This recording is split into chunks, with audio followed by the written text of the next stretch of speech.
STR வந்து comeback கொடுத்துருக்காரு ரொம்ப நாளுக்கு அப்புறம். சாங்ஸ் எல்லாம் எப்படி ப்ரோ இருந்தது? ப்ரோ சாங்ஸ் தான் வந்து நான் எக்ஸ்பெக்ட் பண்ண தி சாங் ஒன்று இப்போ ட்ரெண்டிங்காக போயிட்டு இருக்கலாம். அந்த சாங்லாம் வரல ப்ரோ மூவியில். அந்த சாங் வரல. அதுக்கப்புறம் வந்து செகண்ட் ஹாஃப்ல வந்து ரொம்பவே எமோஷ்னலாக இருக்குது. ஃபர்ஸ்ட் கொஞ்சம் ஸ்லோவாக தான் இருக்குது. செகண்ட்ல வந்து அந்த அண்ணன் தங்கச்சி கேரக்டர் வந்து ரொம்பவே எமோஷ்னலா இருக்கு. கமல்ஹாசன் தவிர வேற யாருக்குமே ஸ்பேஸ் கொடுக்கவே இல்லை அப்படிங்கிற மாதிரி சொல்லியிருக்காங்க.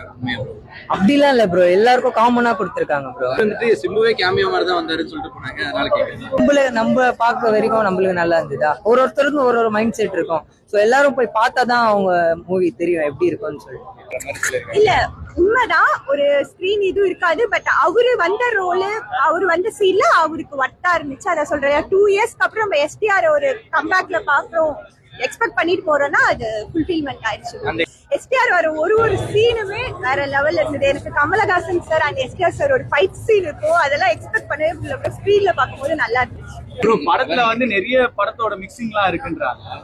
உண்மையாடிதான் இருக்கா ஃபீல் பண்றது? விடாமுயற்சி, வாரிசு, இந்த மாதிரி நிறைய துணிவு, இந்த மாதிரி நிறைய படத்தெல்லாம் வந்து உள்ள இன்க்ளூட் பண்ண மாதிரி ஒரு படம் எடுத்திருக்கிறதா சொன்னாங்க. அப்படி எல்லாம் இந்த படத்தெல்லாம் மிக்சியில போட்டு எடுத்தா அந்த படம் தான் டக்கு அப்படின்றாங்க. அப்படிலாம் எதுவும் இல்ல. எனக்கு அந்த மாதிரி தோணல. மத்தவங்களுக்கு தோணிருக்கலாம், பட் எனக்கு அந்த மாதிரி தோணல. பாட்டு இருக்குன்னு நினைச்சவங்களுக்கு ஏமாற்றம். ஆமா, ஏமாற்றம்.